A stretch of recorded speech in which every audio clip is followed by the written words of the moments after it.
मैंने law minister साहब को सुना है, आईन में तरमीम एक हिसास मामला होता है और जब आईन में तरमीम आती है तो उस मुल्क के अवाम खुशी मना रहे होते हैं कि हमारे राइट के तहफ़्फ़ुज़ के लिए तरमीम आएगी, हमारी जो मुश्किलात हमने देखी हो उसकी आसानी के लिए तरमीम आएगी, जो तरमीम आएगी उससे अदलिया मजबूत होगी। लेकिन अफसोस का दिन है, आज जमहूरियत के लिए एक शोक का दिन है कि जमहूरियत के दावे करके वोट को इज्जत देने के नारा लगा के आज वो जमहूरियत को दफन करने के लिए एक कदम आगे बढ़ रहे हैं। जो ईवान में तरमीम लाई जा रही है, जनाब स्पीकर, ये तरमीम अगर प्रोसेस हो जाएगी और इस ईवान से ये अप्रूव होकर चली जाएगी, मैं समझता हूं और हम सारे यही समझते हैं कि इसके साथ जमहूरियत बरइनाम रह जाएगी।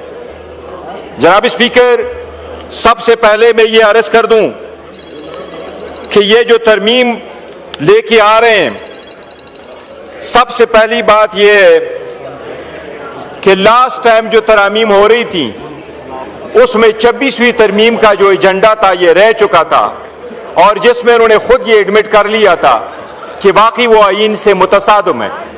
वो एजेंडा दोबारा ये रिकॉर्ड पे ला करके अपने मेजॉरिटी के बलबूते पे ये खत्म करना चाह रहे हैं।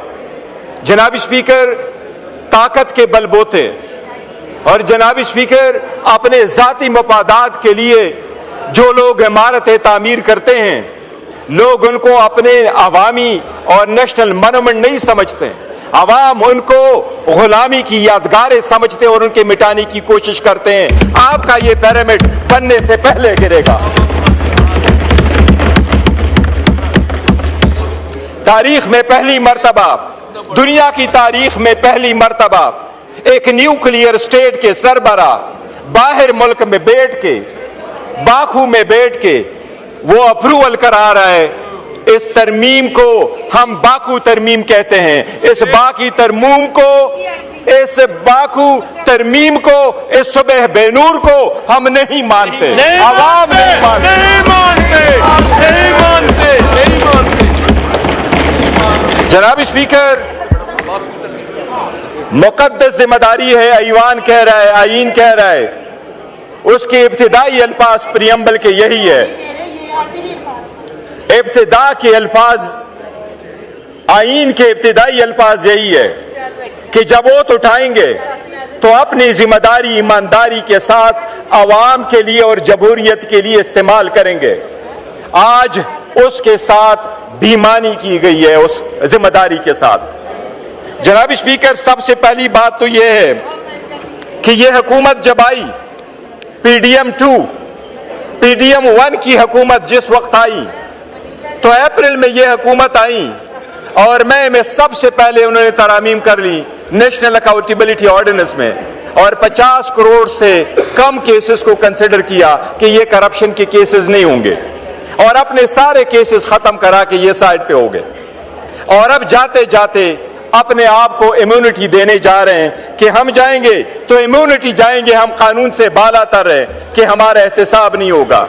दुनिया में जमहूरी मुमालिक में अवाम के सामने, कानून के सामने जवाबदेह होना ही जमहूरियत है। कानून के सामने जवाबदेह होने ही कानून की बालादस्ती है। क्या सहाबा और खुलफा राशिदीन पेश नहीं हुआ करते थे? क्या जमहूरियत में आपने नहीं देखा उस जमहूरियत को सलाम जिसमें प्रिंस एंड्रियो को क्वीन एलिजाबेथ जब जिंदा थी तो उसने उसको कहा, न्यूयॉर्क में आपके खिलाफ एक लड़की ने सिविल सूट फाइल किया है, लेकिन मेरा बेटा प्रिंस के हैसियत से उसको डिपेंड नहीं करेगा, मैं अपने बेटे से साइटेड टाइटल ले लेती हूं और वो रॉयल की हैसियत से वहां नहीं जाएगा।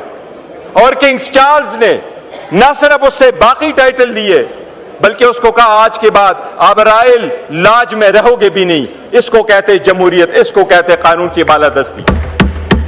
जनाब स्पीकर, क्या डोनाल्ड ट्रंप अभी कन्विक्ट नहीं हुआ? क्या उसके पास इम्यूनिटी थी?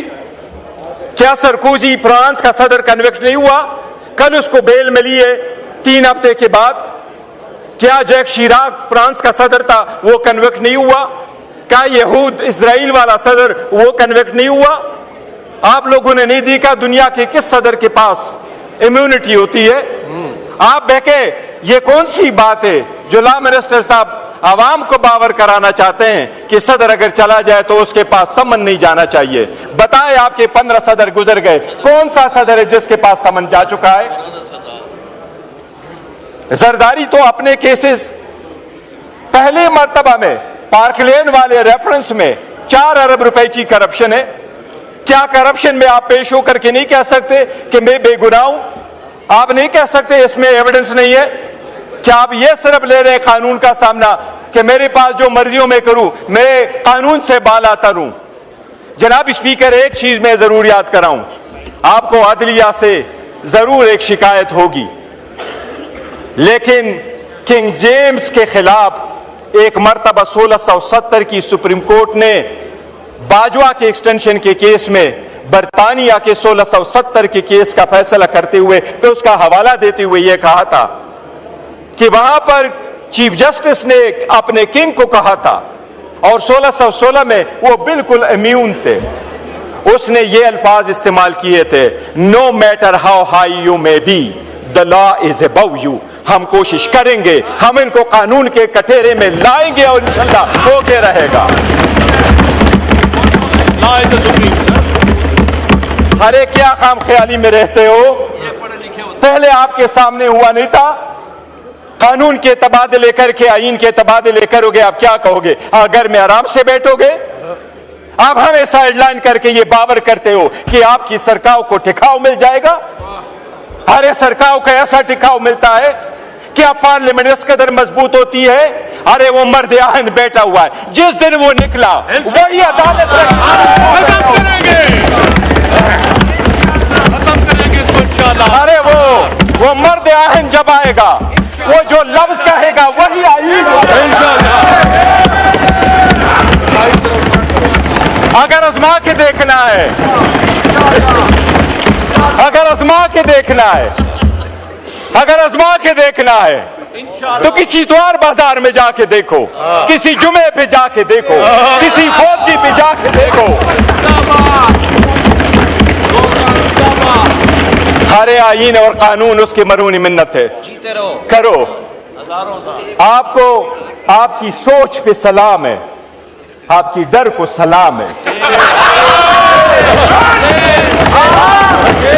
इतना डर, इतना भयानक डर, तौबा जी, कि वो दरवाजा न खुले, कोई उससे मिले ना, मैसेज ना आए।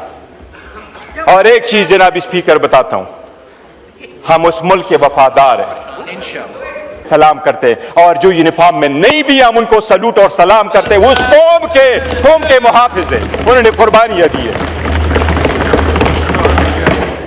किसने कहा है जनाब स्पीकर कि सदर को आप देते हैं immunity and that too for life? क्या सिर्फ एक बंदा है जो परफॉर्म करता है function in relation to the state? क्या गवर्नर फिर नहीं करता? क्या स्पीकर नहीं करता? क्या वजीर आजम फिर नहीं करता? हम अपने आप के लिए कानून बनाएं और अपने आप को कानून के मुहाफिज कहते हुए फिर अपने आप को इम्यूनिटी ले ले। हम अवाम के पास किस मुंह से जाएंगे? वो अवाम जो बेचारी सफर हो चुकी है, जिनके पास मिलने को खाना नहीं मिलता, जिसके हॉस्पिटल में बेड नहीं है, जिसके लिए जो वो अगर थाने में चला जाए वहां इंसाफ नहीं है, अदालतों में इंसाफ नहीं है, तो क्या हम सिर्फ एक फरके में ऊपर फरका बना दे? एक एलीट क्लास ऑलरेडी एग्जिस्ट कर रही है, एक और एलीट क्लास लेके आए जो कानून से भी बालातर हो, और आपके सारे बहाने खत्म हो गए। With all due respect law minister साहब, बहाने अब खत्म होने चाहिए। और बहाने ये थे कि जब हम पहली मर्तबा फेडरल कॉन्स्टिट्यूशनल कोड बनाने जा रहे थे तो आप लोगों ने हमें क्या कहा? आपने सुप्रीम कोर्ट की तादाद बढ़ाई, 16 जजेस थे, 33 जजेस पे लेके गए। आप 53 जजेस हाई कोर्ट और सुप्रीम कोर्टों में लेके आए। मैंने आपको 16 सितंबर में यहां कहा कि 56,000 केसेस सुप्रीम कोर्ट में पेंडिंग है। वो केस जिसके लिए आप फेडरल कॉन्स्टिट्यूशनल कोड बना रहे हैं, जिसको आपने प्रिसाइसली कहा कि वो आईनी मसाइल कहेंगे, वो सुप्रीम कोर्ट में आज भी फकत 148 केसेस है। बाकी केसेस आर्टिकल 184 के नहीं है, वो आर्टिकल 199 के आईनी मुकासद नहीं है। अगर 141 केसेस के लिए आप कॉन्स्टिट्यूशनल अदालत बना रहे हैं, ये सब उसके लिए नहीं बना रहे हैं। जनाब स्पीकर, आवाम के बुनियादी हकूक का हुकूमत के खिलाफ, हुकूमत की जद-कोब में जो लोग आ जाते हैं, उनके खिलाफ लोगों के पास एक किला होता है, अदलिया किला की हैसियत से ये उस किला को फतह करना चाह रहे हैं और अपनी मर्जी के फैसले लेना चाह रहे हैं। जनाब स्पीकर, मैं दो चीजों का बसद एहतराम अर्ज करूंगा। आज जब आपने तरमीम करने जा रहे हैं, आपने सेरेमोनियसली भी सुप्रीम कोर्ट को नहीं छोड़ा।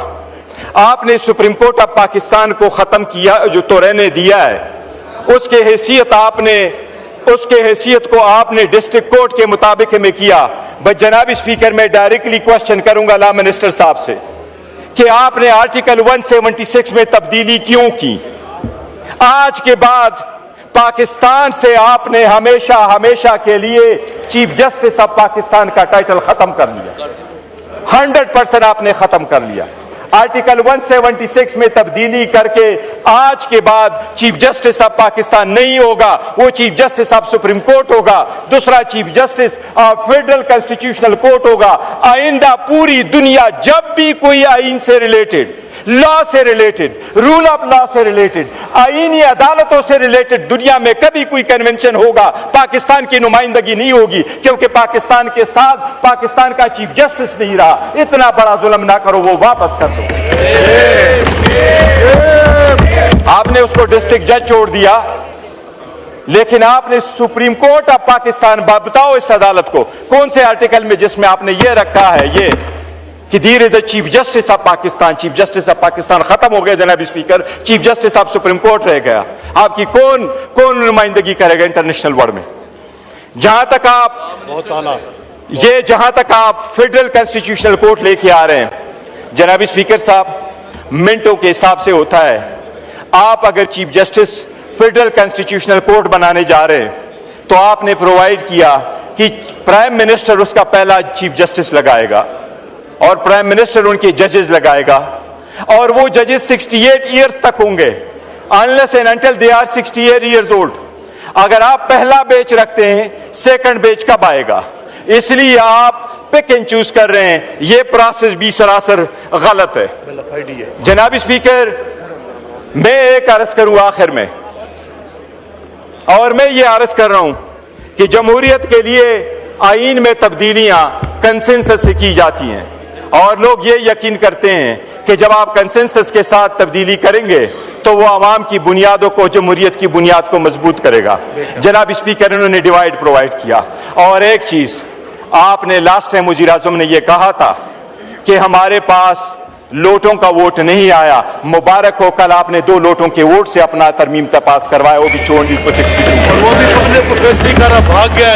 वज़ीर आज़म ने लास्ट टाइम हमें कहा प्राउडली कि मेरे जो उन्हें हमें वोट दिया है 5, उनको हमने निकाला है।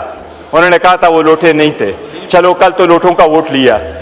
लोटों से बना हुआ तरमीम योराना आवाम की खिदमत नहीं कर सकेगा। ये बड़ी बदकिस्मती है।